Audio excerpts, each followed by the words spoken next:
All right, Thanksgiving is tomorrow, so you know what that means. It's time for the media to strike COVID fear into the hearts of Americans. MSNBC's medical contributor warns it's not safe to see your family unless, of course, they're vaccinated and boosted. Let's be really clear. Everybody that's 18 and above needs to get the booster. As long as they are fully vaccinated and boosted, it's safe to be around other people. But what if you don't know the personal medical information of everybody coming to your dinner? Well, just ask.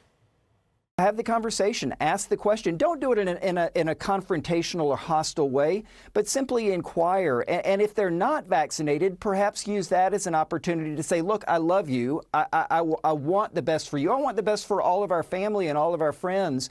I would really appreciate it if you would get vaccinated. Even some members of the out-of-touch mainstream media understand that, questioning your uncle about his vaccination status, it can be a little bit uncomfortable.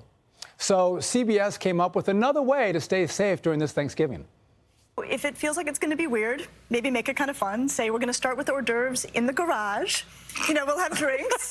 We'll do our rapid test, and then come on in, right? You can make it playful, make it fun, and then be able to enjoy the holiday because you're not worried about safety. These people are utterly ridiculous. All right, here now to react is Pete Hegseth and Rachel Campos-Duffy, both co-hosts of Fox and Friends Weekend, and one of them is my beautiful wife, and it's not Pete. Thank you both for coming. So, Pete, you know what? I don't think anyone is going to ask you to come to their Thanksgiving dinner and show your Vax card, but if they did, Pete, what kind of response would you have? What is the Hegseth advice for every American who's going to a dinner and someone wants them to show their vaccination status? It's not going to happen. That's why you saw the laughter the way you did. Here's what I imagine right now. Driving up to my Uncle Brad's house, real guy, in Minnesota. Uncle Brad's out front with his sheet, asking questions about your COVID status. Then if you don't meet the criteria, he sends you over to Aunt Donna, who happens to be a nurse, so that's helpful. And she could administer a booster shot and then a COVID test, rapid test if necessary. And only if you get past Uncle Brad and Aunt Donna, then you can go in and enjoy your family dinner. That would go great. I mean, everyone would love that. And I'm sure it would lead to just festive environment inside. Why they laugh is because they know it's absurd. Even they themselves wouldn't follow it. And oh, by the way, you guys know a little bit about the upper Midwest. Hors d'oeuvres in the garage in November does not sound delightful. Yeah, as you know, as Wisconsin and Minnesota guys, you'll have your woolies on and park outside waiting for the test results to come back, Pete. But, Rachel, Fauci has made some comments as well about advice on how to stay safe during Thanksgiving. Let's take a look. We're all getting together for Christmas, for sure. The whole family, including the dogs. You get vaccinated, you surround yourself with vaccinated people, and you get boosted. And when you're in a congregate setting, outside of the family setting, you wear a mask because you're not sure what the status of these people are. All right, Rachel, what take do you have on Dr. Fauci's advice? Okay, so I noticed two things about this clip. I noticed he brought up the dogs. I think he's trying to redeem himself with all the dog lovers out there, for one. For two, the second part is actually very dangerous to me. He says you need to surround yourself with vaccinated people. So that means you need to divide your family. You need to separate your family. You talked earlier with Kristi Noem about, erasing history, very Marxist. Also turning families against each other, very Marxist. Listen, this is the time. Families getting together at Thanksgiving gets a bad rap because people talk about religion and politics and there's fighting.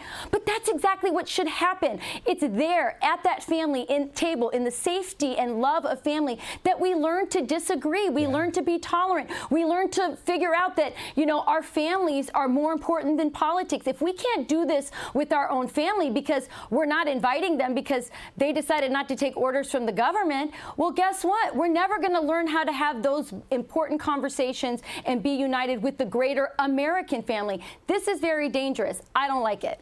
But, isn't it the great part of Thanksgiving? The family gets together, you talk politics, you all fight, right? And, I don't know who you is, Donna and George from the Hegseth, Brad from the Hegseth, they're liberals and Pete's throwing the heat at them. I mean, that's what's so great about Thanksgiving, and it makes it so memorable. And, you have the government saying everyone has to be double, triple vaxxed and boosted and wear masks. The table that I want to be at is I want to be there with people who have had COVID, Pete, people who have survived COVID. That, I think, is the safest table that you can be at, like the three of us. Am I wrong? Some natural immunity goes a long way. It's true. I mean, you're right. Now, thankfully, Todd's my other uncle, and Lisa, they're both deplorables too, but Brad and Donna are deplorables. So if you go there, they'll probably issue a hockey mask if you ask for a mask, and if you ask for a shot, they'll just give you a Jell-O shot. And that's what we're looking for at Thanksgiving. Fun, festive, family, talk a little politics, tell some jokes, and ultimately it's all rooted in gratitude. And there's such a lack of gratitude elsewhere. I think that might be why so many on the left hate this holiday. You know, in my house, when you talk about shots, we might start doing Jägermeister, Pete, or Rachel's a little shot of tequila, but there's no shot in the arm. You two, great job on Fox and Friends Weekend, and Rachel, I'll see you a little later tonight. So I appreciate you guys joining me. Hey, Sean, can I say one more thing, Sure. Sean, one more thing? I would never say no to you. The best way to be grateful for being an American is to act like an American. Stop taking orders from the government and remember that you were born free. 100%. So you guys don't miss Petey's guest hosting Hannity tonight at 9 p.m. And Rachel and I will be on the Ingram Angle, and that's at 10. Hey, Sean Hannity here. Hey, click here to subscribe to Fox News YouTube page and catch our hottest interviews and most compelling analysis. You will not get it anywhere else.